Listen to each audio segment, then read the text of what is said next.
2 juin. Mon état s'est encore aggravé. Qu'ai-je donc? Le bromure n'y fait rien, les douches n'y font rien. Tantôt pour fatiguer mon corps, si là, pourtant j'allais faire un tour dans la forêt de Roumare. Je crus d'abord que l'air frais, léger et doux, plein d'odeurs d'herbe et de feuilles, me versait aux veines un sang nouveau, au cœur une énergie nouvelle. Je pris une grande avenue de chasse, puis je tournai vers la bouille par une allée étroite, entre 2 armées d'arbres démesurément hauts, qui mettaient un toit vert épais presque noir entre le ciel et moi. Un frisson me saisit soudain, non pas un frisson de froid, mais un étrange frisson d'angoisse. Je hâtai le pas, inquiet d'être seul dans ce bois, apeuré sans raison, stupidement, par la profonde solitude. Tout à coup, il me sembla que j'étais suivi, qu'on marchait sur mes talons, tout près, à me toucher. Je me retournai brusquement, j'étais seul. Je ne vis derrière moi que la droite et large allée, vide, haute, redoutablement vide. Et de l'autre côté, elle s'étendait aussi à perte de vue, toute pareille, effrayante. Je fermai les yeux, pourquoi? Et je me mis à tourner sur un talon, très vite, comme une toupie. Je faillis tomber. Je rouvris les yeux, les arbres dansaient, la terre flottait. Je dus m'asseoir. Puis, je ne savais plus par où j'étais venu. Bizarre idée, bizarre idée. Je ne savais plus du tout. Je partis par le côté qui se trouvait à ma droite et je revins dans l'avenue qui m'avait amené au milieu de la forêt.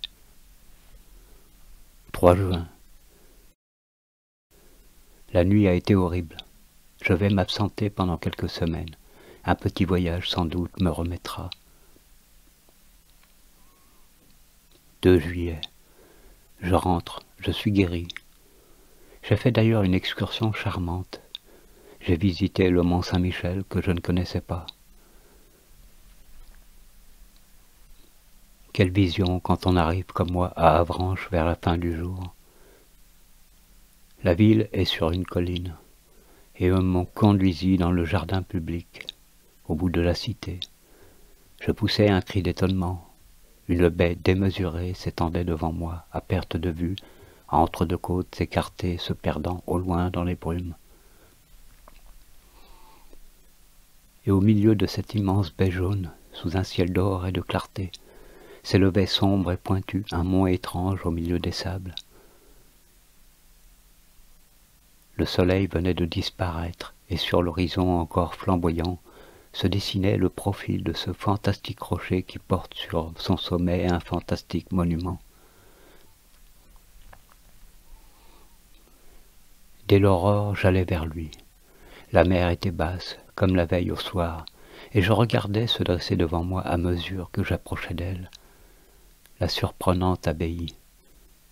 Après plusieurs heures de marche, j'atteignis l'énorme bloc de pierre qui porta la petite cité dominée par la grande église.